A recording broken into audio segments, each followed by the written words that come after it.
Cette histoire est sûrement la vôtre aussi.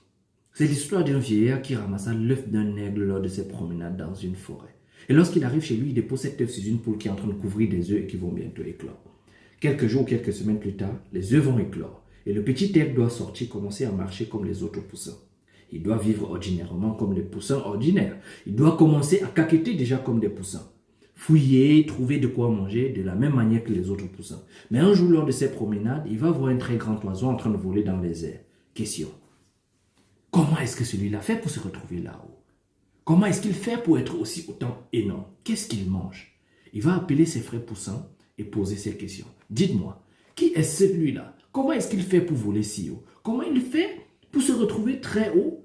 Et comment il fait pour être aussi grand? Ses frères poussins vont lui répondre. Ça ne vaut même pas la peine d'y penser 2 ou 3 fois. Celui que tu vois là-haut, c'est le roi des oiseaux. Il s'appelle l'aigle. Ça ne vaut même pas la peine d'y penser 2 ou 3 fois, car tu ne seras jamais comme lui.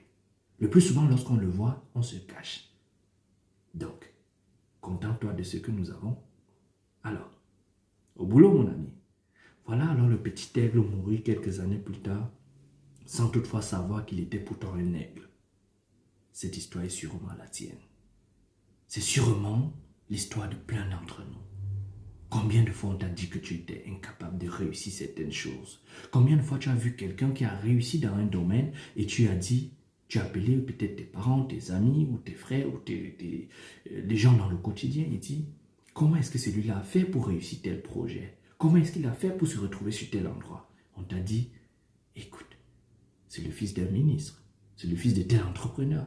Il sort de telle famille, il est issu d'une très belle famille. Toi, tu ne sauras jamais être comme lui. Combien de fois on t'a fait tuer tes ambitions avec des réponses farfelues?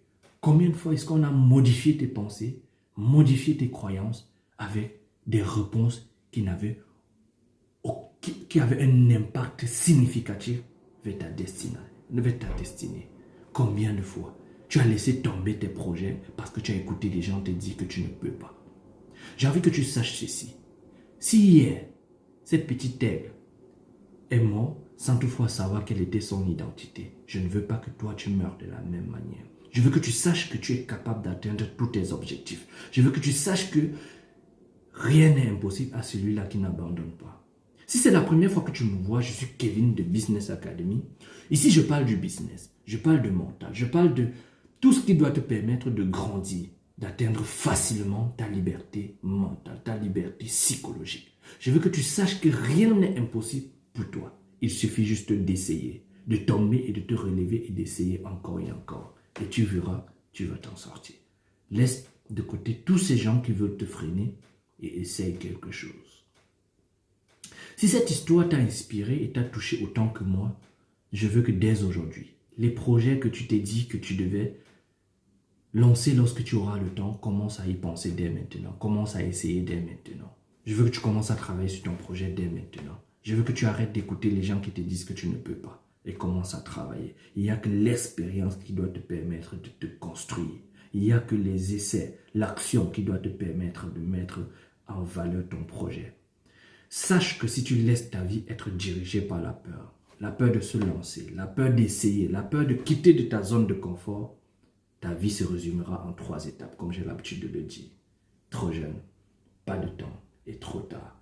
Rendez-vous au sommet, c'était Kevin de Business Academy. Surtout, n'oublie pas de t'abonner car nous